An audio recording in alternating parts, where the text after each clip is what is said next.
thank you for having me. And what Tiran said, I can just second that.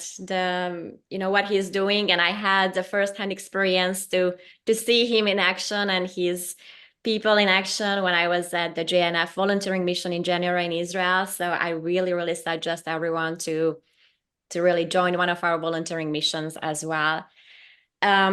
When I was asked to speak and I know that I have 15 minutes, I was like, what is something that I can add as an added value? I had so many colleagues and speakers behind me. Someone was, really focusing on IDF, focusing on Gaza, focusing on what's happening on the north. And then we had colleagues talking about the United Nations. So I really want to bring you something here today that I'm spending a lot of time on nowadays, and that is to showcase and prove to you that what we are seeing today is not a novelty and didn't happen overnight. The reason it's so important to understand, because if we understand the root cause of the encampments that we are seeing, for example, in the United States nowadays, or what the United Nations is doing, or what the ICC is doing, then we can tackle it much better. It's, the statement like you always know your enemy even more than your friends so that you can cope with the situation presented at hand. So I recently gave a lecture at the Denver University. So my audience was really the college age students from 20 to 24. And it was shocking the lack of knowledge that there was presented there. And what I mean by that, and with that, I'm going to start with the matrix, how I call. So imagine, and if I ever have the time, I will line up the flow chart, because you have a whole matrix behind of what you are seeing today. That matrix consists of the educational system, then you have the international organizations, and then you have the public opinion and social media. All these three goes hand in hand. And if you zoom out and you track back what happened in the educational system in the US for the last decade and plus, what happened in the United Nations since the 1970s, and what's happening on the social media, especially since 2010, then you actually have a common denominator. And that is a radicalization of the people, regardless of their age.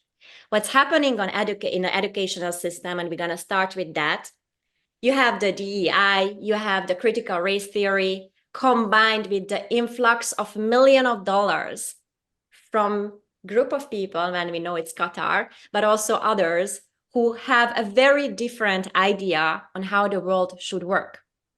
And me as an immigrant to the United States from Eastern Europe, I myself have my own level of cultural shock within the American culture, even after 8 years. The level of freedom of speech that we experience here is not something that in Eastern Europe we have. And I'm still in a dilemma which one is better. For example, in the US, you can deny that the Holocaust happened. In my country, that counts as a felony. We each can decide which one is a better approach. But when it comes to education and the educational system, the whole curriculum was hijacked by people who do not think highly of Western values. This is what you are seeing on campuses. And this is how this new generation, the Generation Z and the millennials even, they were re-educated towards a narrative that speaks in binary sound bites. This is why the whole world is looked upon as the colonizer, the colonized, the rich, the poor, the white people, the people of color. The world is, made up of shades of grays and not this black and white.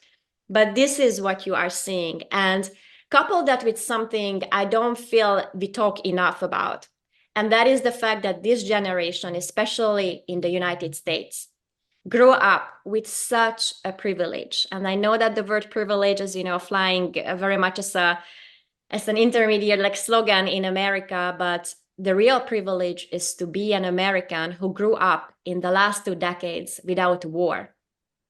And this generation is seeking, psychologically, we are wired to seek a higher cause than our daily to-do list. And what happens is when a generation grows up with their biggest dilemma being what type of mobile phone I should buy the next month or where to go for a holiday in spring break, that causes this emptiness, and that void needs to be filled out. And this is why this generation is so easily gullible, because they saw a situation that, oh, there is this quote unquote oppressed people who are poor. So natural inclination is to side with them because that's what's right from a human perspective. As Tiran said, it's my experience as well that when you go and speak to them, they don't know which river and which sea is where on the map when they are screaming, free Palestine from the river to the sea. The knowledge is not there. The attention span of this generation, and that is a fact that they did a study on social media as well, is 3 seconds. Let me remind you that a golden fish has an attention span of 9 seconds. This generation has 3 seconds. So they are extremely gullible for the named reasons. Then they are also very aggressive and come across as entitled. And I'm using, words that are more PC, but if my Eastern European sense would come out, I would use harsher words, because it cannot be that when I lectured at the Columbia University a couple of years ago, my presentation had to be about how communism is not something to strive for. These kids literally believe that communism is something that will be good for America. These kids have zero idea what communism is. So if I could, I would just send them for a summer camp in any communist country to experience that firsthand. And the other reason why it's extremely important, because currently I reside in Denver, in Colorado, and every and each anti-Israel movement or even the encampments are financed and founded by people who belong to Communists for Colorado, Communists for Boulder and Denver. So it's a full circle if you are checking actually, again, the dots. And this adds to the other reason that these college students are so gullible is, again, because what I mentioned, before, this binary thinking, the notion that every Jew is rich and every Jew is white is immediately putting the whole current war in a whole double standard and absolutely bad perspectives. These kids don't think deeper than what they see on the surface. I did go to Denver University and did talk with some of the people in the encampments. Irony is, again, without hurting anyone's feeling, is that 99% of them belong to the LGBT community. The reason that's important, because they are representing a minority group, and the intersectionality mindset that, again, has been around in the narrative of college campuses for the last decade, that meaning all the people of color, all the LGBT community, every minority group have the same struggle, and hence the Palestinian people belong to this struggle. This is why they are thinking, again, in a way that Israel is the oppressor, the colonizer, and whatnot. The other big narrative on encampments, based on my talk with them, is that they are not only against Israel, really not.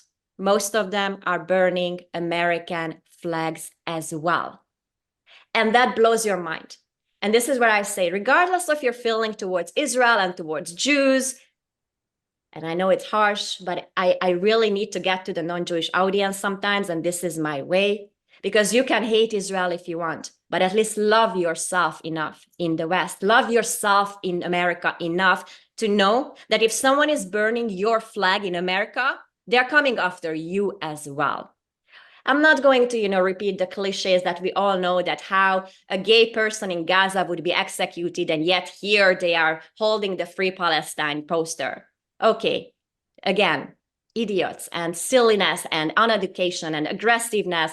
And at the end of the day, maybe also a heavy Jew hatred. We can't change stupid, but what we can do is really emphasize this, that what we are seeing is not only against Israel, is against the West. And I spent a big chunk of my year in America on F1 visa, student visa. If anyone knows how incredibly hard to be legal in your country, then you know the struggle. On my F1 visa, I couldn't even sneeze without anyone's approval. So now seeing that kids on college campuses on F1 visa are burning your flag and literally echoing a terrorist organization's motto and mission, that blows my mind. And if you don't have consequences of this, What you're doing again is you are eliminating the checks and balances of a system, of a democracy, of a Western liberal democracy. Checks and balances are there for a reason. And I know that I have a limited time, so I want to go to the next step of the matrix, which is the international organizations. Most people don't know something very important. The United Nations, up until today, didn't come up with a definition of terrorism. Imagine you have all these different nations under one umbrella, and they don't have an agreement of what is terrorism. The United Nations mission statement is to strive for peace in the world and not to allow a third world war. Anybody who is a lawyer knows that in order to achieve something, we need a benchmark here as a definition. We don't have that. This is why we are where we are, because peace means something very different to Iran and Qatar and Venezuela, and peace means something very different to the Hungarian people and to Americans. And the United Nations is going through a major radicalizations from the 1970s, when the big chunk of majority, like Muslim cultures and Muslim countries, joined the United Nations. That is, again, a fact, and I'm more than happy to share with anyone one of the papers that I wrote while I was doing my studies in Jewish studies. I did an MA at Touro College, Touro University now, in Manhattan. And that really points out to you how the United Nations, with the accredited NGOs, are literally having this agenda of delegitimizing Israel and using lawfare against Israel. If you go into the UN, you see 2 accredited NGOs that are there to uphold Israel's rights to exist. And you have like 190 which are against Israel. And always follow the money. So if you track back, those nonprofits that are against Israel are primarily funded by 3 foundations. The Open Society, which is led by George Soros, sorry to break the news. Then you have the Ford Foundation and the Rockefeller Foundation. These 3 are the common denominators behind most of the NGOs going against Israel. Another funny, entertaining little anecdote is that if you read the ICC reports on, how we need to arrest Prime Minister Bibi Netanyahu, and they also mentioned some Hamas leaders, at least they got to that point. But if you read the whole report, you are again going to see how it is used against Israel. The fact that the ICC could come out with such a report is beyond me, and I think beyond everyone. But the ICC accepts Palestine as a state, as a sovereign state. So we should ask the question, if Palestine is a sovereign state, why is UNRWA still in existence, which is handling the Palestinian refugees? If there is the Palestinian states, we cannot have the refugees, and hence we don't need UNRWA. And with that, we arrive to UNRWA, which is a major problem. And once again, because my time is limited, I'm offering you to reach out to me. I'm happy to send you documentations of the textbooks that UNRWA has been publishing. 3-4 years ago, I was in Washington actually protesting against UNRWA. And even the head of UNRWA, Lazarus, said that there are problematic elements in textbooks. The problematic elements, let me give you an example, is counting dead Jews as part of a mathematical equation. Yeah, problematic. So when people say, and again, I'm jumping back to the encampments, one of the fellow there told me how disgusting, that's the word he used, how Israel is handling all the people, all the civilian Palestinians. And it's not everyone, and Israel is trying to wipe out Gaza. Number one answer you can give, obviously, if Israel wanted to wipe out Gaza, they would have already done. Number 2, yes, not every Palestinian is part of Hamas, but the majority of the Palestinians went through a level of indoctrination that leads them to the hatred of Israel and Israelis and Jews. And it's no surprise why. If a 5-year-old starts counting, dead Jews as part of their education, that is child abuse. And it blows my mind how people who are quote unquote Palestinian or pro-Palestinian activists, how they don't see the big picture. You want good life for the Palestinians? You're fighting the wrong enemy if you are trashing and bashing Israel. Your enemy is Hamas, which is a designated terrorist organization. So I don't even understand how we can talk about cheering for Hamas. And, you know, just this morning came out the news that Spain, Ireland, and Norway accepted Palestine as a state. Congratulations again. What did you do with that? You literally give a present for October 7th. What is that if it's not the perversion of the whole international system? We need to reiterate every day that Hamas is a designated terrorist organization, both by the United States, by the European Union, by Canada, by Israel, Australia. And yet we are talking about them as peace partners to deal with. And with that, I want to get to the last point before I wrap up, and that's the public opinion. And what we see today, and this is how I started, is not a novelty. It was in the making. We normalized such level of Jew hatred online that what we are seeing today is a clear manifestation of it offline. Just think, everything goes down to psychology. People online can say things that 10 years ago we would never say face-to-face to each other because we had boundaries. Today, there are no boundaries. Within the high, and I'm gonna use the F word, you fucking Zionist cunts, this is how I'm called day after day on social media, there is nothing in between. People forgot the ability to have dialogues. People also forgot the basic human notion that we don't need to agree on everything. But I want to show you one provocative video with the approval of the team here. I'm going to show you only one that shows you what has been going on social media without consequences. It's really important for everyone to understand what we are facing with.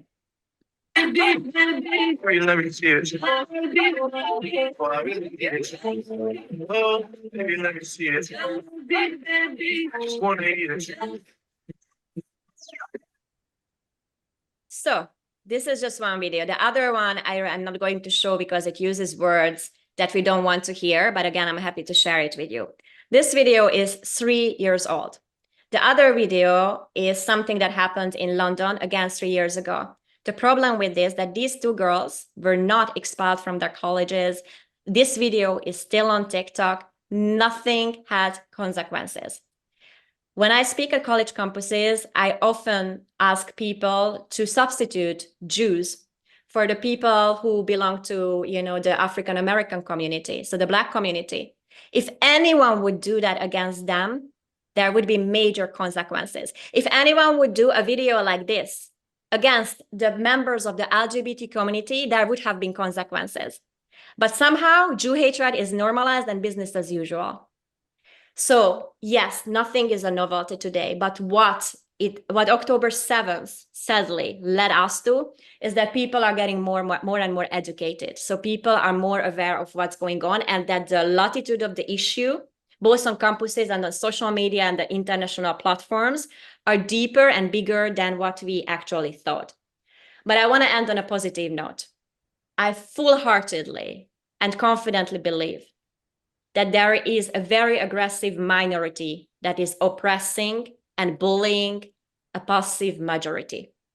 I really believe that most people are aware of how Israel is fighting the fight for all of us, for everyone.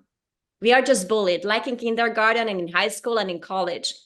You know, the cool kids club always join together, and they are the ones who can bully the people who are more passive and they just want to study and want to do their job. And this is what we are seeing also today. So I want to really close on that end, so to give everyone the positive note. But I sadly, you know, today we need to be more and more informed.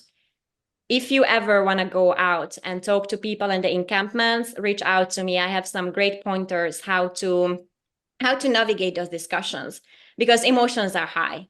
And trust me, I'm not always at the best of myself, but the calmer you are, the more upset they are getting. Again, it's a psychological game.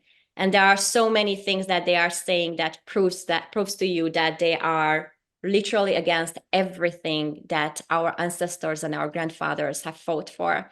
And that for that matter, for me, this is going beyond the Israel-Gaza war. It is literally a war against our future and my kids' future.